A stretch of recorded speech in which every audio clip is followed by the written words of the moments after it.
Hello everyone, আমার চ্যানেলটা যেহেতু ত্রিপুরা সিলেটি ফুডের উপর, তো আমি ভাবতেছি যে আমার ভাষাটাও সিলেটি হওয়া দরকার। আর আমার মাতৃভাষাটাও সিলেটি অ্যাকচুয়ালি। তো আজকের থেকে ট্রাই করবো সিলেটিতেই ব্লগ দেওয়ার। আর যদি তোমরা কারোর অসুবিধা হয় তাহলে আমারে কইতে পারো, তাহলে আমি হিন্দিতেও দিতে পারবো, ইংলিশেও দিতে পারবো, আবার কলকাতার বাংলা ভাষাতেও দিতে পারবো। তো আজকে আমি একদম ঘরোয়া পদ্ধতিতে ফ্রাইড রাইস করবো আর কি। ঘরে যা যা আছে খুবই সিম্পলভাবে। যেমন এখন দেখো আমি পেঁয়াজটি কাটতেছি, আর আগে কাটটা রাখছিলাম হইছে টমেটো আর গাজর, আর এক্ষণে বাকি দুইটা মরিচ আছে, ওই মরিচটি কাটিলাম। এটি কাটিয়া রাখতেছি একদম একদম সিম্পলভাবে আমি করুন ফ্রাইড রাইসটা। তো এখন দেখো আমি ঝরঝরা ভাত লইছি, ফ্রাইং প্যান বসাই দিছি, এটার মধ্যে তেলও দিলাইছি, তেলটা একটু লাড়ি লাইলাম। এর মধ্যে দিমু একটু জিরাটা ফোড়ন দিলাইলে একটু ভাল লাগে আর কি খাইতে, এর লিগা আমি দিলাম এটা। তার মধ্যে আস্তে আস্তে একটু লাড়াইয়া সেরা একটু লাড়ানো হইলে পরে একটু গোল্ডেন হইলে পরেই এটার মধ্যে দিলাইমু হয়েছে ওই কাটিয়া রাখা সবজিটির মধ্যে দিমু। এখন পেঁয়াজ দিতাম না আর কি, তো এখন দিমু এটি শুধু ওই গাজর আর টমেটো, এটি দিয়া শিরা ভালো রকম দিমু, দিয়া শিরা তারপরে আস্তে আস্তে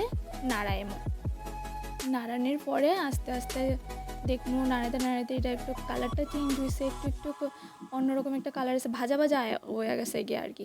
ভাজা ভাজা হইলেই এর মধ্যে ডিম দিলাম, আর ডিমটা দেওয়ার পরে তার মধ্যে একটু লবণ ছিটা দিলাম, আর লবণ ছিটা দেওয়ার পরে আবার একটু লাড়াইসে একদম ঝুড়ি ভাজা, যেরকম আমরা ডিম ঝুড়ি ভাজা করি ঠিক এরকমভাবে এটারও ঝুড়ি ভাজা করিলাম সুন্দর মতো। এটা একদম ভাজা হইয়া আইলে তারপরে মানে একদম কালারটা চেঞ্জ হয়ে গেলে গিয়ে এরপরে গিয়ে শিরা আমরা এটার মধ্যে পেঁয়াজ দিলাম। আমি আগে পেঁয়াজ দিছি না, কারণ হয়েছে গিয়া আমার পেঁয়াজটা বেশি ভাজা হইলে পরে আমার ভাল লাগে না আর কি। আপনারা যদি ভাল লাগে তা আপনারা দিতে পারেন। এখন আমি পরে দিছি, বেশি ভাজা যাতে না হয়, একটু কাঁচা কাঁচা থাকবো, আবার একটু ফ্রাইও থাকবো, তো ভাল লাগে খাইতে আমার। তার মধ্যে এটা ভাজা ভাজা হয়ে গেলে গিয়ে আমরা দিলাইমো আমরা ওই ঝরাইয়া রাখা ভাতটি, মানে আগের ওই ভাত, তো ওইটার দলাটি আমরা ঝরাইয়া লেছি আর কি, দলা দলা আসলে না নি ভাতটি, তো ওইটিরে আমরা ঝরাইয়া লেছি। এখন ঝরানির পরে এটি দিলাইলাম এখানে, আর পরে বালা রকম এটারে নাড়ানি হয়ে গেলে গিয়া তার মধ্যে একে একে আমরা প্রথমে দিমো হয়েছে গিয়া হলুদটা কালারের লিগা দেওয়া হয় সবসময়, সবাই কালারের লিগাই দেয়, আমিও দিলাম একটু কালারের লিগা, আনলে আমার এতটা ভালো লাগে না। তারপরে দিলাম গুঁড়ামরিচ, আর তারপরে একটু লবণ স্বাদ অনুযায়ী। তো এটি নাড়ানোর পরে দেখো একদম হলুদ দেওয়ায় কীরকম রঙটা আইছে, সুন্দর লাগে দেখতে ঠিকই, কিন্তু আমার বেশি খেল দিকে জানি ভাল লাগে না, আমার কাঁচা হলুদ খাইতে বড় ভাল লাগে। আর অহন দিলে এলাম একটু জলটা দিলে পর একটু ময়েস্ট আয়, এই কারণে আমার খুব ভাল লাগে একটু জল দিতে আর কি।